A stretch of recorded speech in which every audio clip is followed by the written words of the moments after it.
Today's Victim's Voice is a story about loss, a story about hope, a story in the memory of Della Morris.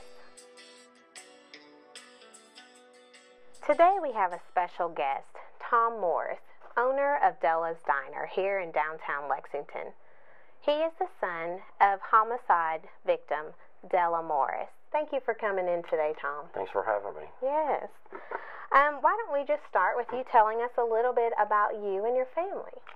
I have two sisters, both older than me.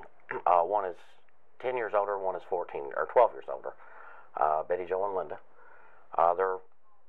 They've kind of taken a mother role, I guess, my whole time growing up, and even today. You know, Right.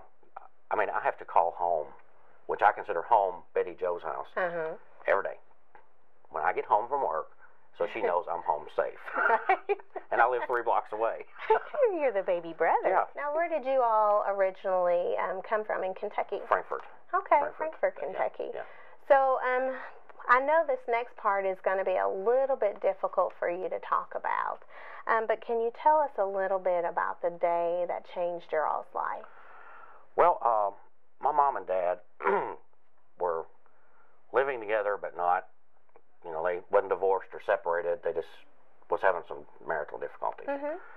My mom would go out with, you know, a group of the ladies she worked with. They'd go bowling, you know, like on Friday nights and stuff. And this guy come up and started talking to her one night, and, you know, she was like, you know, you gotta, you know, leave me alone. And he followed her around, and, you know, I get this was 1964, you know, and it's not like now, you know, I guess back then you didn't call the police, you know, about somebody coming up and saying something to you, you know.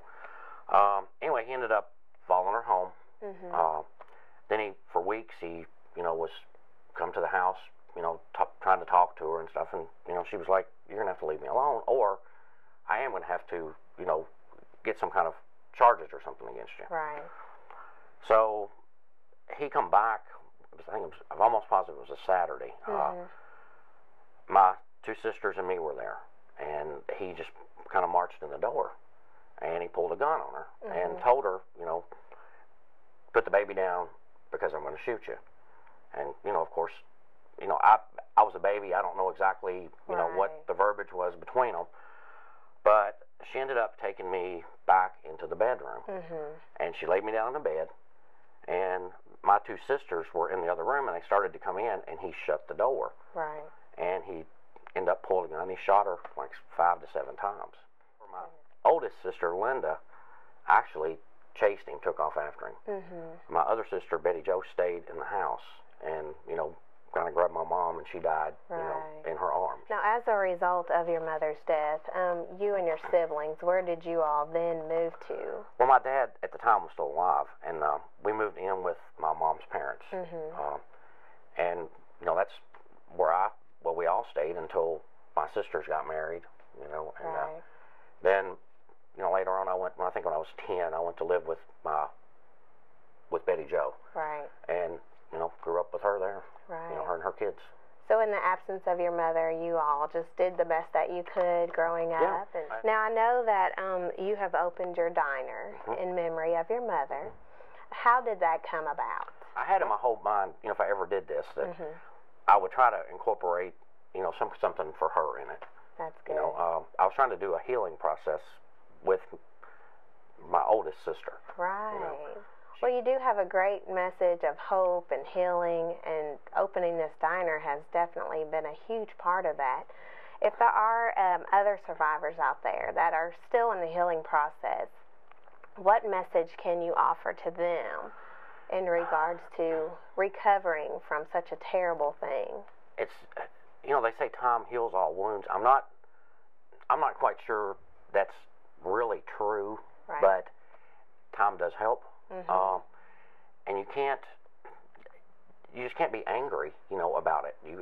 I know that, you know, my mom would not want me to just, you know, be angry about what happened to her. You know, mad about it, yeah, but angry and not trying to fulfill my dream, which was opening a restaurant, or, you know, trying to be a crazy person, you know, try to be stable, you know, and, you know, maintain life like you're supposed to, you know. And you can do it. It's difficult, you know. It's been 47 years since she died, and it still hurts, you know. Well, definitely you've done well, and I'm sure your mother's smiling down at you and your sisters for doing such a great job. And you just had your year anniversary, so you're proving that, you know, you can be a survivor and be productive in society and have a positive outcome from something so tragic. And that's our today's Victim's Voice with Tom Morris.